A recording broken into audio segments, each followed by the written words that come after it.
Good afternoon. I swear, all of my videos are getting 0 views. 0, which is so funny because I know that my videos are getting views by particular individuals and agencies. I know that they are. But it shows 0 on it. It's so manipulated, but all good in the hood. All good in the hood. Golly, I feel so powered up today. Ain't gonna lie, I do indeed. I've had a lot of epiphanies here in this last week. I really have. I've had a lot of epiphanies. In reference to my forward trajectory, and how I plan on moving and operating, and recognizing the world that we live in now. I said this to my coworker today. You go through life. Everybody goes through tragedy. Everybody goes through pain. Everybody goes through betrayal in a lot of different ways. Some more so than others, but everybody feels the same essence of these hard feelings, but yet we are the ones inflicting it on each other. I'll never understand that. I'll never understand that concept of it. It's like, for me personally, I know what it feels like to be hurt so bad you can't even articulate how hurt you actually feel, right? And so because I know that type of pain, why would I want to pour that out into the world? Why would I want to associate with anything that partakes in such things, right? Why would I want to do that or inflict that on anyone? That doesn't make sense. It's definitely not how God operates. It's not how Jesus operates. It's not how the Holy Spirit operates. The Christ conscience. Nope. The divine. No, none of them. They don't operate that way. And so I don't understand it. I will not understand that concept of it. We are the ones hurting each other. We are. And a lot of the different things, start from the top and what they want to inflict in us in reference to our views, what we see, things like that. The misuse of numbers, the misuse of the algorithm, the misuse of this and that, in ways, it just almost works against our detriment in a lot of ways, but it's a matter of what you digest, what you take in. And relearning and retraining yourself is very difficult. That's been a very, very hard thing for me, but I now realize that that's kind of what God's been working with me on this last year, is retraining myself and relearning everything that I learned up until that point. Whether that's codependency, whether that's faith, religion, Christianity, whether that's indiscretions and unprofessional things in the business front. Like I told my coworker, I said, I get it. For me as like an employee for the establishments that I work at, based off everything that I've come from in the last 9 years of my life and everything that I faced in the work world, and just the indiscretions and the horrible amount of behavior that I have been subjected to in the business world, and they know it. And because I now see that and I've healed through it and I understand it and I don't give a green light for it, I now have a boundary up for it. I have a standard up for it. So I don't feel what I felt before. And so when I go into establishments or I start working for companies, I'm very, very meticulous with kind of figuring out my footing within it and what I will and won't allow, and what I will and won't allow when it comes to my energy, when it comes to my spirituality, when it comes to my faith, and recognizing that I have control of what I'm absorbing. I have control of what I'm thinking. I have control of what I'm pouring out into the world.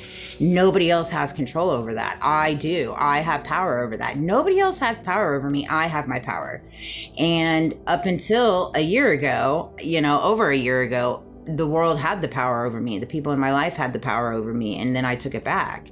And I think it's unique that we live in a world now where it's like they're just literally fighting over the control over you, and it's really quite bizarre. Scared to be alone, codependency, and teaching yourself. So that was one thing I wanted to touch on. Codependency.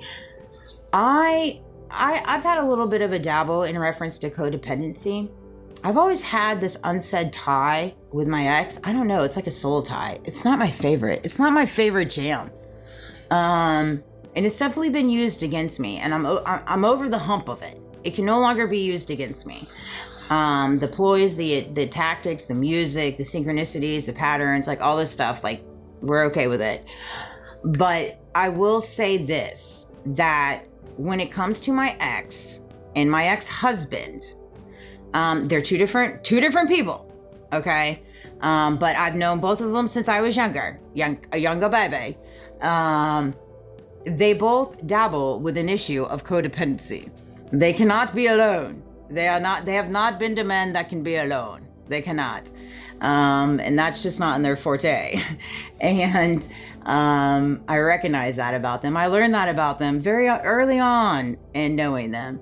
And particularly with my ex, not my ex-husband, but my ex. And, it is what it is. It's his own battle.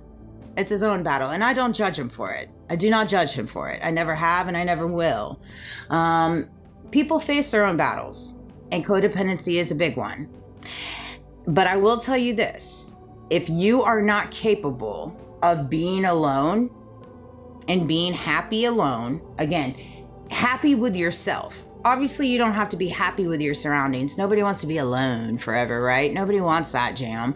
However, you can find happiness in who you are and recognizing that you're alone in that mere season of your life for a reason. So embrace the season of being alone. And see, so often enough, people run into another relationship, people run into another marriage, people run into whatever because they don't want to be alone. They're scared of being alone. And that was them. And I've spent so much more time alone than I actually have with a significant other. If you put my 41 years on this earth together, I've spent more time by myself than I have actually with a significant other, another man. I've not needed that. And I'll tell you why, because a couple of things. My son, I was a single mother. I had my son, I got pregnant at 21, had him at 22. It was really important to me to not have a revolving door of men in his life. And I tried very hard to be very picky with the men that I did allow in his life. And I failed. I failed in a lot of different ways with the men that I did allow to come into his life and be a part of our life. And I have received a lot of karma. Rightfully so for it. And see, that's the thing. That's the thing. Mothers, you have to be careful. You just do. Everything hits later on. It does. Karma hits in so many different ways. And I know a lot of people probably don't believe in karma, and they believe in coincidences or deja vu and stuff like that. And see, for me, I don't believe in coincidences. I think everything's divinely orchestrated.